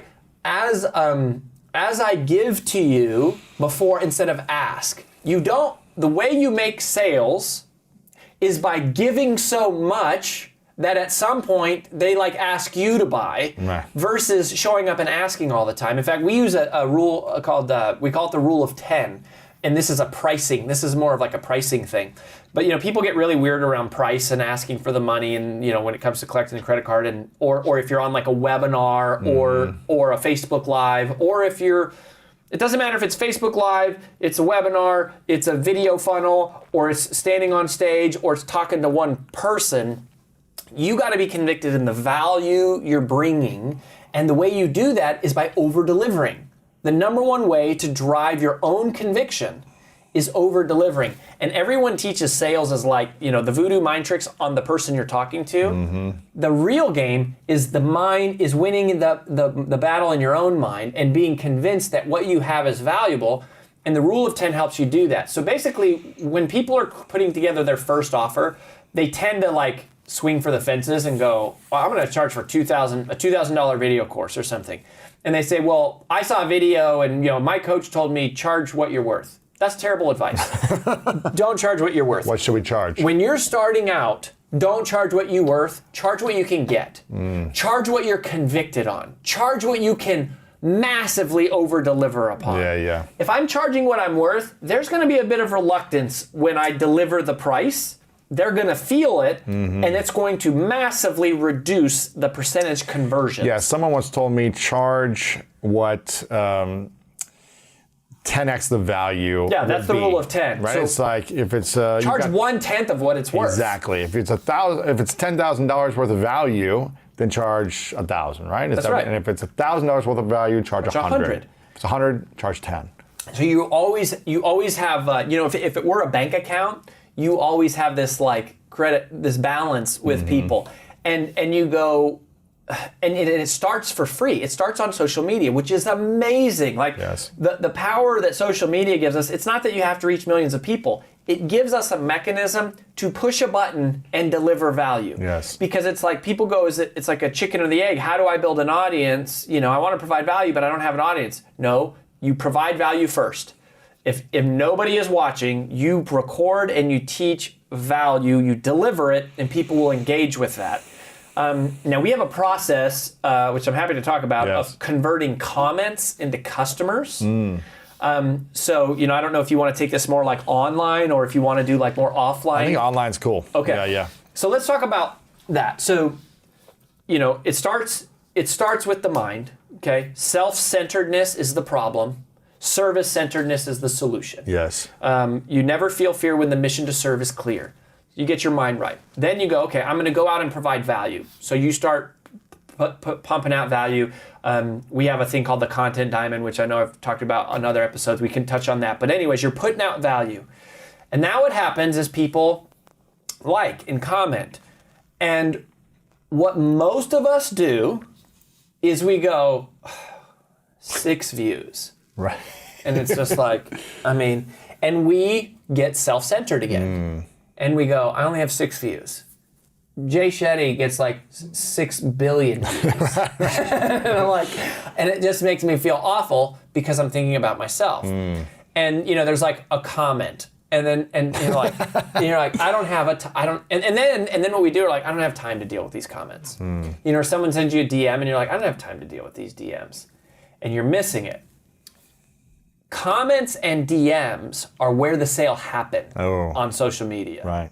Like the dollars are in the DMs. Ooh. The dollars are in the DMs because when somebody leaves a comment, they're saying, hey, I'm interested. I'm interested. I want to know more. I like you. Whether they're not saying I want to know more or not, they want to connect. They want to connect. They're coming to your door. They're knocking on your door. You got to open it. Bingo. Yeah, that's a great way of thinking it. You're not going to their door. They've come to you. They have come to yours. And if you're too busy to interact with those people, don't be on social, period. Right. Unless you're just doing the thing where you're going to do it for years and years and years, and one day you'll have more audience. But even it's like, if you want to really impact lives. Like that's what pisses me off is people are like, I want to impact lives, and it's like, great, okay, let's put put a video out there. Well, I don't have any followers. Well, I don't care. Like, I'm not getting paid to do it. Focus on one at a time. One person. You said you wanted to impact lives. Impact lives. There's no barrier to impacting lives. There's no barrier. It's easier than it has ever been in history to impact lives. You can do it with text. You can record and make it a podcast. You can do video. But you are a button from impacting. I want to change the world. Great. You're one button away. Get busy. Right? The truth is, we want to have millions of followers. We want to feel important. We want other people to respect us. And you go, let all that crap go. Just focus on what you originally said. Impact lives. And then, so we use a little formula here when someone comments. Usually we will try to move the conversation from comments into DMs. If it's a sales conversation, if it's just chatter, we'll do it in comments. But when you go, I want to convert comments into customers, you do that in the DMs. So you move them over to your DMs. Send me a DM or you message them. You message them and then you comment. You say, hey, I just, thanks for this. I just sent you a DM. Now you might comment back on their comment related to what their comment was. And then you say, by the way, I sent you, check your DMs. I sent you a message. Okay. And then here's, we call this the 4 Fs. Super, super simple. Yep. Okay. So here's the 4 Fs. The first F is, how did you find me? And that's it. I just say, oh, Lewis, yeah, man, thanks for leaving a comment. How'd you find me? And they're going to say something, right? They're going to say, whatever, I saw you, or I don't know, I stumbled across it organically, or a hashtag I was following, or whatever, right? And it's like, cool. Right. Then the second F. The School of Greatness. Yeah, school. A lot of people find you if you get on the School of Greatness, that's for sure. And I'll say, what was your favorite part? Right? So, what was your favorite part of that video? So wherever they found you, I read your book, I saw this video, I read your blog, I saw you in an interview, I saw you speak somewhere, I saw your ad. If it's an ad, it's probably not the favorite part thing doesn't work. But usually, well, we said you're not running ads yet because you're just starting out. Yeah. So you just said, what was your favorite part? Or what's your favorite thing you've seen me teach, or what's your favorite thing to talk about, or even if you don't have that, you could say, what's your favorite thing to learn about? Which leads to the third F, which is, tell me about your future. Tell me about your future. So in other words, what are your goals? What are you working on? Before you try to sell somebody something, figure out what they care about. Yes. Spend time learning about them. Ask them, and this is what's so cool. And if there's one defining point about our sales philosophy, and I would say specifically AJ, so my wife, she's our CEO at Brand Builders Group. Her and I were business partners in our former venture. And she is the greatest salesperson that I've ever seen. And she outperformed 3-to-1 record-breaking salespeople in 100-year companies. And her and I have a defining philosophy about sales that has caused us to separate from other people and constructs, because we believe that you should always win the relationship, even if you lose the sale. That's good. You should always win the relationship, even if you lose the sale. And if you focus on making sales, you're going to feel pressure. If you focus on building relationships, man, it's going to be great. Here's the other thing. If you focus on making sales, there's wins and losses.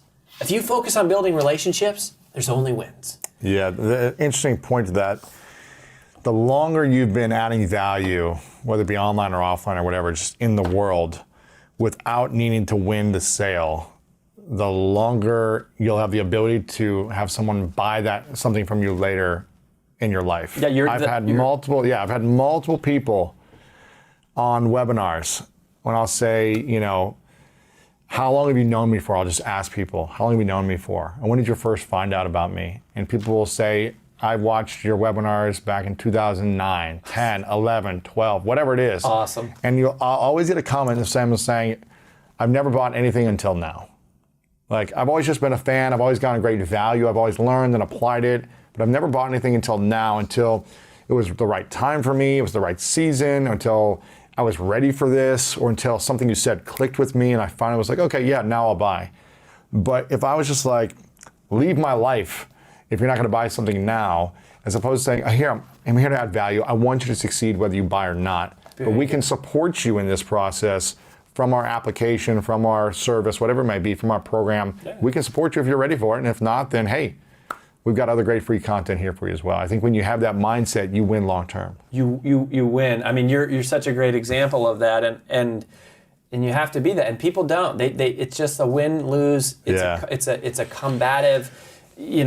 Most people do combative selling, and it should be collaborative. It should be, you're describing them in this question. Tell me about your future. What like your future goals, your future plans, your future dreams. What's so cool about that question is almost nobody ever asks you that question. Very few. Even when you meet a stranger, we always ask them, where are you from? Tell me about your past. What do you do? We ask them about their past and their present. Almost nobody ever asks us, what's your hope for your future? Yeah. What are you working on? What's your dream? Yeah. That's so inspiring, exciting, uplifting. And by the way, it's a great way to create a context for a sale to happen. Absolutely. Because if they say something, gosh, I really want a blank. If their answer to that question is something that you have done, or you have a service for, or you know something about, right? Like when somebody tells me I want to be a speaker, I want to be an author, I'm like, oh my gosh, can I change your life? I mean, I spent my life learning exactly a roadmap that you can follow, like a step-by-step for that dream to come true. And one of the things to add to that is if you can't sell them something, if they can't buy something from you or become a customer of yours through your products and services, I always try to ask people this question, like, what's your goal, what's your dream for this next 12 months or the next year or whatever. And if I can't help them in any way through my business, I always want to become the champion of an introduction to them who could help them. Amen. And that could be an affiliate partner or not. It could be, well, I don't do this, but Rory's team does this extremely well. Let me connect you and he can accelerate this goal for you. But I've had that champion introduction mindset of like, let me just introduce you to the person who I know can help you. And that always pays dividends in the future as well. You may not get the sale, you may not sell them something, but you help them accomplish their goal, and they'll always be grateful. And they trust you. And more and more, this is interesting, even if you don't have a product to sell, you can earn referral fees. Absolutely. I mean, any of us can go to Amazon and sign up for a link to have affiliate links for everything. And lots of people have, our whole business runs on referrals. We actually pay our clients if they introduce us to somebody and they sign up, we pay them. Right. And that's becoming really, really common. That's actually a great tool. Referral partner marketing, if it's not slimy, like you don't want it to be slimy. Again, another thing that's kind of similar in this vein is never compromise long-term reputation for short-term revenue. Don't compromise Right. long-term reputation for short-term revenue. Yes. Just because I can increase my conversion rates by adding a widget that makes it look like there's a million people commenting, even though there's not actually anybody there, you know, I'm not saying that's right or wrong. I'm saying you should think about that. You should make a decision consciously to go, play the long game. Yes. Just play the long game, like you're saying. Even if you don't, I mean, we refer people to stuff that we don't have referral partners for all the time. Right. How can I help? And this is, you know, this is the problem is people go, how can I make money? Don't ask how can I make money. Ask how can I help? Yes. I'm telling you, if you ask how can I help, you'll make a lot more money. If you ask how can I make money, you may end up doing some things that are compromised. It's not that money's bad. I mean, we love money. Like, money is good. We're fans of money. We want lots of money. We're good at making money. We're good at making other people lots of money. We enjoy money. But money is not the goal. The mission is the goal. Service is the goal. Helping the person is the goal. And you make money as a byproduct Yes. of that. It's solving a problem in the world. Yes. And that's the third F. Oh, Tell me yeah. about So- your future goals. Okay, great. Yeah, And so then the fourth F is where the close happens, the conversion, the sale, is a free call to action. So free call to action, which is like, what's your next free step? The next free step is request a call. Yeah. The next free step is check out this full-length training I did. The next free step is subscribe to my blog. What is the next free step? We always want to give them a free step, a free download, a free training, a free call, and then eventually you'll after that you make an offer. But whatever that free step is, typically it's going to be a free call or it's going to be a free training. So, you know, A webinar, a training, a webinar, yeah, or just an online demo. Yeah, a demo. Like, we do a lot of evergreen type stuff where it's just like, there's just this video out here. Check it out. It's a hidden video. Right. Here's a link to it, and they watch an hour-ish. It could be more, it could be less, but let's call it an hour. And what do we do in that hour? We drop massive value bombs on them. We're delivering value. We're teach as much as you can for free in the time you have, and then they're going to want to take the next step if you do a good job. If you want to master, to the original question of like, how do wealthy people become wealthy, is because they master their time. And so time horizon is just like the perspective from which we see what we want to achieve. And so if I'm building a company from the place of like, I believe that this company should exist. I believe this problem is worth solving.